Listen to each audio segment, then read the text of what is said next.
We have a 9-hour window.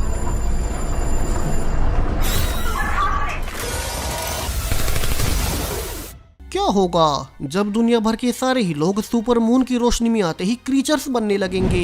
यानी कि अब बाहर कोई भी सेफ नहीं होगा। अब साइंटिस्ट मिलकर इस नई म्यूटेशन को रोकने के लिए क्या करेंगे और इसी केओस के बीच एक सोल्जर क्या अपनी फैमिली को बचा पाएगा? चलिए शुरू से जानते हैं 2025 की पहली क्रीचर मूवी वेयरवुल्फ में। कहानी की शुरुआत अभी चल रही वैज्ञानिकों की एक प्रेस कॉन्फ्रेंस से होती है, जो कि इस साल की सबसे बड़ी घटना की तैयारी कर रहे थे। हेड साइंटिस्ट एरन सबको बताते हैं कैसे पिछले साल जब सुपर मून आया था तब अजीबोगरीब कारणों से जो भी लोग चांद की रोशनी में गए वे सब म्यूटेटेड होकर वेयरवुल्फ बन गए और वे जानवर बनकर लोगों को मारने लगे। हालांकि सुबह होने पर वे फिर से इंसान बन गए थे, मगर तब तक लाखों लोग मारे जा चुके थे। कभी किसी को पता नहीं चला कि इंसानों में ये म्यूटेशन क्यों हुई। अब डॉक्टर एरन बताते हैं कि इस साल भी आज की रात वो सुपर मून निकलेगा। सो उन्होंने एक सीरम इजाद किया है जिससे उनका अनुमान है कि इंसान इसे वेयरवुल्फ नहीं बनेंगे और आज की रात वे पहली बार इसे कुछ इंसानों पर टेस्ट करेंगे, जबकि बाकी पूरी दुनिया को आज की रात कुछ भी हो जाए बाहर चांद की रोशनी में नहीं निकलना है। अब मेन लीड साइंटिस्ट डॉक्टर एरन की टीम में और भी लोग थे, एक सोल्जर वेस्ली, डॉक्टर एमी और आइवन। वहीं आज की रात अपने ही 4 साथियों पर वे इस नए सीरम को टेस्ट करेंगे। अब इन चारों वॉलंटियर्स में से एक डॉक्टर एमी का पति भी है और वेस्ली दिखाया जाता है, जो कि आज की रात लैब में जाने से पहले अपनी फैमिली के लिए घर को रात वाले खतरे के लिए प्रिपेयर करने आया था। दरअसल वेस्ली का बड़ा भाई भी एक सोल्जर ही था और वो वॉर में मारा गया, इसलिए अब वेस्ली ही अपने भाई की पत्नी लूसी और एक भतीजी एमा की देखभाल करता है। और चूंकि पिछले साल बहुत से लोग मारे गए थे इसलिए कहीं वेयरवुल्फ उनके घर पर अटैक ना कर दे। सो दुनिया की हर एक फैमिली अपने हिसाब से अपने घरों को सिक्योर करती है। वेस्ली भी अपने घर में मिलिट्री ट्रैप्स को इंस्टॉल करने लगता है, उसे आर्मी से सब कुछ पता था। सो गेट्स में करंट दौड़ाना, बीयर ट्रैप सेट करना और आखिर में सीसीटीवी कैमरास लगाना। वेस्ली लूसी और एमा को सेफ रखने में कोई कसर नहीं छोड़ता, क्योंकि वो खुद तो एक्सपेरिमेंट्स के लिए लैब में रहेगा। यहाँ उसने आज की रात के लिए कुछ रूल्स भी सेट किए थे कि आज की रात वे किसी के लिए दरवाजा न खोले और अगर कोई भी गड़बड़ हो तो वे सीधा उसी को फोन करें। इतना खतरा होने के कारण लूसी की खास दोस्त और नेबर रेगन भी उसके घर आती है और लूसी उसे भी कुछ टॉर्च और पेपर स्प्रे दे देती है ताकि वो खुद को बचा सके। वहीं एक और नेबर कोडी भी अपने घर पर टारगेट प्रैक्टिस कर रहा था। यहाँ वेस्ली उसे समझाता भी है कि यहाँ आसपास लोग घूम रहे हैं, सो वो थोड़ा आराम से गोलियां चलाए। अब शाम होते हुए पूरे शहर में लॉकडाउन हो चुका था, तेज सायरन्स बज रहे थे और जिनके घर नहीं थे चांद की रोशनी से छुपने के लिए उन सभी को गवर्नमेंट शेल्टर्स में रखा जाएगा। यानी कि सरकार और आर्मी ने पूरी तैयारी कर ली थी कि आज की रात सारी सड़कें और गलियां खाली पड़ी हों। वेस्ली भी अब लैब पहुंचकर बाकी वैज्ञानिकों के साथ सेफ्टी सूट पहनने लगता है ताकि वे खुद चांद की रोशनी के सामने एक्सपोज न हो जाएं। और वे सभी अब चारों वॉलंटियर्स को उनके केज में डालकर चांद निकलने का इंतजार करने लगते हैं। उन्हें ऑलरेडी उस नई सीरम के इंजेक्शंस दे दिए गए थे। हालांकि एक वॉलंटियर आखिरी टाइम पर डर जाती है कि उसे इसमें हिस्सा नहीं लेना, लेकिन अब वे बैकआउट नहीं कर सकते और चांद निकलते ही ऊपर से छत हटा दी जाती है। अब वे नर्वसली कुछ देर चांद की रोशनी में रहने के बावजूद जब कुछ नहीं बदलता तो हर कोई खुश होता है कि उनका ये नया एक्सपेरिमेंट काम कर गया। उनके सीरम के असर से वॉलंटियर्स वेयरवुल्फ में नहीं बदले। अब डॉक्टर एरन के कहने पर उनके ब्लड सैंपल्स लिए जाने लगते हैं ताकि वे उनके सैंपल्स को स्टडी कर सके। वे पता कर पाएंगे कि उनका सीरम कितना कारगर रहा है। वहीं अब तक शहर में सभी को बाहर से लोगों के वेयरवुल्फ में बदलने की आवाजें आ रही थी, यानी कि कुछ लोग अभी भी बाहर रह गए।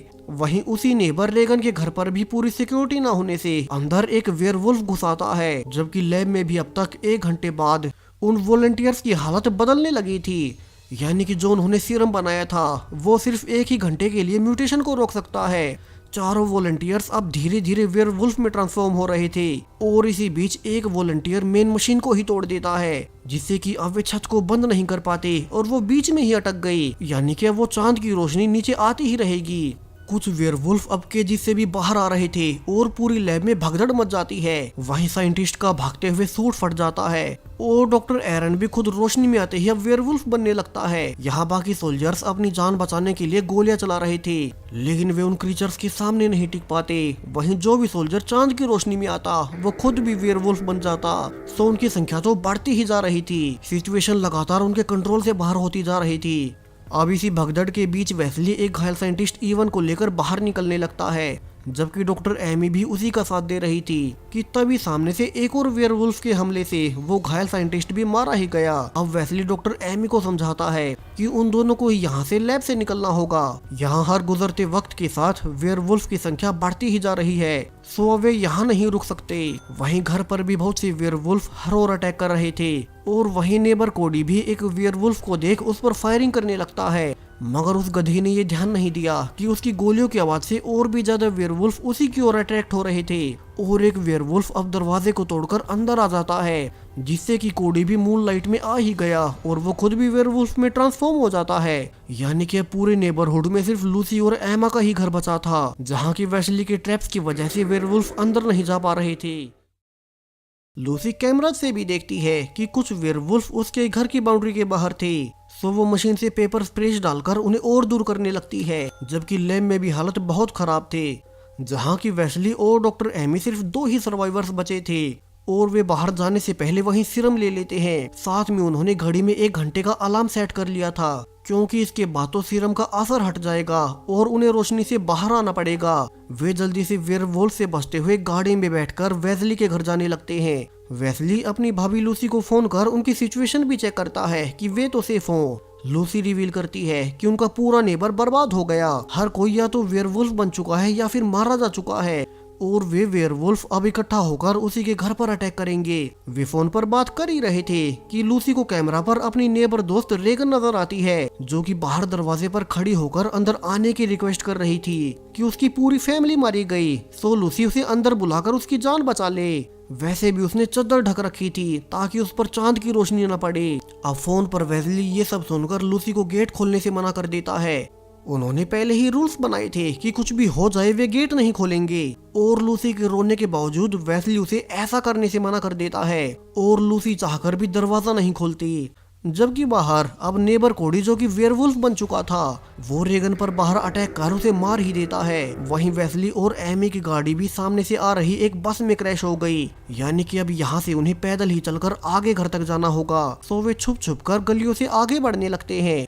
वे देख रहे थे कि अब पूरे ही शहर में बहुत से वेयरवुल्फ हर ओर तबाही फैला रहे हैं, सो वे बिना आवाज किए गाड़ियों के पीछे छिपकर आगे बढ़ रहे थे। वे नोटिस भी करते हैं कि ये वेयरवुल्फ उन्हें दूर से ही सूंघ सकते हैं और इंसानों की स्मेल से वे उनकी ओर आकर्षित हो रहे हैं। वहीं घर पर कोडी, जो कि वेयरवुल्फ बन चुका था, वो पेपर स्प्रे को धोकर तेज आवाजें करता है। लूसी भी समझ गई थी कि वो और भी वेयरवुल्फ को इकट्ठा होकर उन्हीं के घर की ओर अटैक करने को कह रहा है, जबकि वेस्ली तो अभी डॉक्टर एमी के साथ रास्ते में फंसा हुआ था और तभी उनकी घड़ी में 1 घंटे वाली अलार्म बज उठती है, यानी कि उनके सीरम का असर खत्म हो गया और वे जल्दी से भागकर एक मॉल में घुसते हैं ताकि वे चांद की रोशनी से दूर जा सके। हालांकि यहाँ पर पहले से रेफ्यूजीज छिपे हुए थे, जिन्हें लगता है कि दोनों बाहर से आने से वेयरवुल्फ बन जाएंगे और वेस्ली और एमी उन्हें रिवील करते हैं कि वे खुद साइंटिस्ट हैं। वे एक सीरम से चांद के असर से बचे हुए थे, सो वे उनके लिए कोई खतरा नहीं है। अब सर्वाइवर्स उन्हें दूसरे टनल से बाहर जाने का रास्ता दिखा देते हैं, क्योंकि वे अभी भी रिस्क नहीं लेना चाहते थे। वेस्ली और एमी को तो वैसे ही आगे ही बढ़ना था, तो वे माइंड नहीं करते। लेकिन जब वे बाहर निकल ही रहे थे कि पीछे से एक वेयरवुल्फ आकर अटैक कर देता है। दोनों को पता था कि वैसे तो वे उसे हरा नहीं पाएंगे, सो वेस्ली दिमाग लगाते हुए गेट की एक रोड लेकर उस वेयरवुल्फ के आर पार कर देता है। अब वे देखते हैं कि वे अभी सीरम की अगली डोज भी नहीं ले सकते, क्योंकि इसे यूज करने के लिए इसे ठंडा करके प्रोसेस करना पड़ेगा। सो वे खुद को कवर कर जल्दी से पास के स्टोर में जा घुसते हैं, जहाँ की एमी जल्दी से सिक्योरिटी अलार्म को बंद कर ताकि बाकी वेयरवुल्फ यहाँ ना जाए। वेस्ली जल्दी से सीरम को स्टोर के फ्रीजर में रख देता है ताकि इसके ठंडा होते ही वे खुद में दोबारा इंजेक्ट कर ले और फिर वे फिर से 1 घंटे के लिए सेफ हो जाएंगे। वहीं घर पर अब तक कोडी वेयरवुल्फ ने बहुत से और भी वेयरवुल्फ को इकट्ठा कर लिया था और पूरे नेबरहुड में सिर्फ लूसी का ही घर इकलौता बचा था, सो वे उसी पर अटैक करने लगते हैं। अंदर से लूसी और एमा भी डरी हुई थी। वे सब देख रही थी कि वे वेयरवुल्फ अब एक एक कर बाहर सारे सीसीटीवी कैमरास को तोड़े जा रहे हैं, यानी कि उनमें कुछ इंटेलिजेंस अभी भी बची हुई है। जबकि स्टोर में वेस्ली और एमी जब सीरम के ठंडा होने का इंतजार कर ही रहे थे कि उन्हें स्टोर में किसी और के होने की आहट होती है, वे देखते हैं कि एक औरत एक बच्चे को लेकर खड़ी हुई थी और जब वे पलटते हैं तो वेस्ली ये देखकर हैरान रह जाता है कि वो औरत और उसका बच्चा दोनों आधे वेयरवुल्फ बन गए थे। शायद से वे भागते हुए थोड़ी देर के लिए चांद की रोशनी में आए होंगे, इसलिए वे आधे ही ट्रांसफॉर्म हो पाए। अब वेस्ली नहीं चाहता था कि वो एक माँ की गोली मारकर जान ले, लेकिन जब वो आगे बढ़ते ही जा रहे थे कि पीछे से एमी उन्हें करंट देकर बेहोश कर देती है। वैसे भी वे सुबह होते ही इंसान बन जाएंगे, सो दोनों ने उन्हें जान से नहीं मारा। वहीं तक सीरम भी ठंडा हो चुका था, सो दोनों जल्दी से उसे इंजेक्ट कर वेस्ली के घर की ओर भागने लगते हैं। तो दूसरी ओर घर पर लूसी अब खुद को गन के साथ तैयार कर रही थी, क्योंकि उसे बाहर से वेयरवुल्फ के अंदर आने की आवाजें आ रही थी। वे वेयरवुल्फ गेट के करंट लगने के बाद भी अब पास के ट्रांसफार्मर को ही नीचे गिरा देते हैं ताकि पूरी बिजली ही खत्म हो जाए और उन्हें करंट न लगे। यहाँ पूरे घर में ब्लैकआउट हो चुका था और एमा भी से डर जाती है। लूसी उसे समझाते है कि बाहर और भी ट्रैप्स हैं और बाहर कुछ वेयरवुल्फ बियर ट्रैप्स में फंस भी गए थे। दूसरी ओर वेस्ली और एमी घर आते हुए रास्ते में देखते हैं कि कुछ आम लोग सिर्फ शिकार करने के लिए प्रोटेक्टिव सूट्स पहनकर वेयरवुल्फ का शिकार कर रहे थे।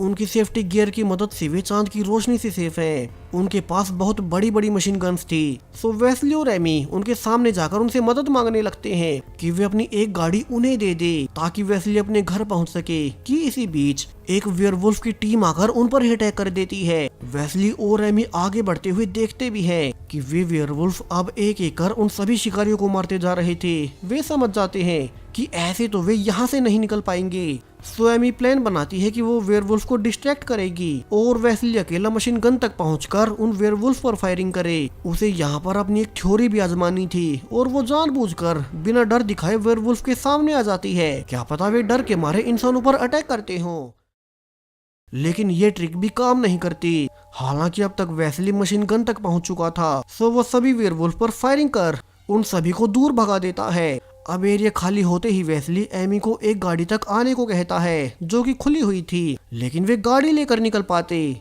उसके पहले ही एक वेयरवुल्फ एमी को बाहर से ही उठा ले जाता है। वेस्ली बाहर आकर भी देखता है कि यहाँ एमी कहीं नहीं थी। वो एमी के लिए बहुत दुखी था, उसने उसका बहुत साथ दिया, लेकिन अभी तो उसकी खुद की फैमिली खतरे में थी। सो उसे ना चाहते हुए भी अपने घर की ओर बढ़ना ही पड़ता है। वहीं घर पर सिचुएशन और ज्यादा खराब थी। उन्हें ऊपर छतों पर कई वेयरवुल्फ के ट्रैप में फंसने की आवाजें आ रही थी, मगर खतरा और भी बड़ा था कि वे ट्रैप्स इतनी बड़ी संख्या में वेयरवुल्फ को कैसे रोक पाएंगे। वहीं उनका घर भी पूरा डैमेज हो रहा था। सो लूसी एमा को छिपने को कहती है और वो अकेली गन लेकर उन्हें रोकेगी। साथ में उन्हें मूनलाइट से भी बचना होगा। कि इसी बीच एक वेयरवुल्फ अंदर आ जाता है और लूसी और एमा एक स्टोर रूम में छिपने जाते हैं, जबकि बाहर वेस्ली भी अब तक मदद के लिए आ चुका था। वो देखता है कि बहुत से वेयरवुल्फ इकट्ठा होकर उन्हीं के घर पर अटैक कर रहे थे। सो वो अपनी फैमिली को बचाने के लिए तेज हॉर्न बजाता है, जिसकी आवाज से सभी वेयरवुल्फ बाहर आकर अटैक करने लगते हैं और वेस्ली अब सीधा उन्हीं पर ही गाड़ी चढ़ा देता है। हालांकि कोडी कुछ ज्यादा ही इंटेलिजेंट था, सो वो गाड़ी पर चढ़कर गाड़ी को क्रैश कर देता है। हालांकि वो वेयरवुल्फ भी गाड़ी के सामने दीवार में ही फंस गया, जबकि अंदर एक और वेयरवुल्फ अभी भी लूसी और एमा के पीछे पड़ा था। लूसी एमा को बचाने के लिए उस पर चाकू से वार करती है, लेकिन उसे कुछ नहीं होता।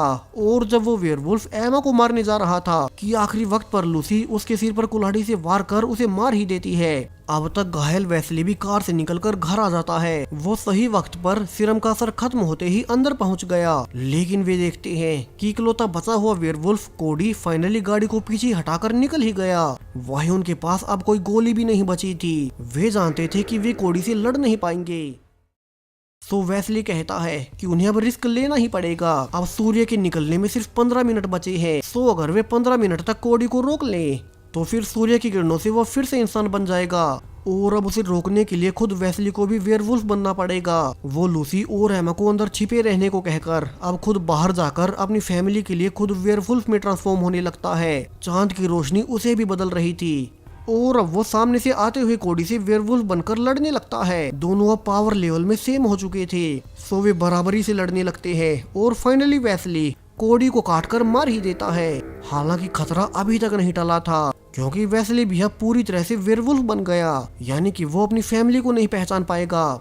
जबकि सूर्य निकलने में भी अब कुछ और मिनट बचे हुए थे। सो लूसी और एमा अंदर छिपने जाते हैं और लूसी एमा को एक अलमारी में छिपते हुए कहती है कि वो बाहर ना जाए चाहे कुछ भी हो जाए। उसी अलमारी में बंद कर लूसी को बाहर एक आखिरी बुलेट पड़ी मिलती है, जबकि अब तक बाहर से वेस्ली भी उन्हें सूंघते हुए अंदर आ चुका था। लूसी गन को लोड करते हुए चिल्लाई जा रही थी कि वे उसकी अपनी फैमिली है और वेस्ली उन्हें पहचान ले, लेकिन वेस्ली आगे ही बढ़ता जा रहा था। लूसी फिर से उसे फैमिली फोटो दिखाकर उसे धीमा करने लगती है ताकि उसे वेस्ली पर गोली न चलानी पड़े, लेकिन वेस्ली कुछ नहीं पहचानता और वो लूसी पर अटैक कर ही देता है। और जब आखिर में लूसी को लगा कि उसे वेस्ली को गोली मारनी ही पड़ेगी तो उसे बाहर से रोशनी का अलार्म मिलने लगता है, यानी कि उस रोशनी के छूते ही वेस्ली फिर से इंसान बन जाएगा। सो लूसी अब रिस्क लेते हुए जल्दी से दीवार पर गोली मार देती है, जिससे कि एक बड़ा छेद होने से अंदर रोशनी आ रही थी और उस सूर्य की रोशनी से फाइनली वेस्ली फिर से इंसान बन ही गया। तीनों ने आखिरकार इस खतरनाक रात को पार कर ही लिया। वहीं उनके पास अब वो सीरम भी था जो कि 1 घंटे तक लोगों को म्यूटेट नहीं होने देता,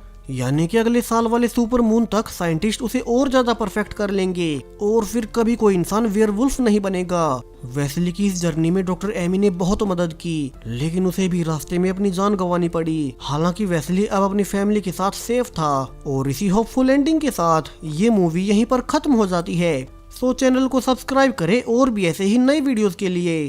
थैंक यू।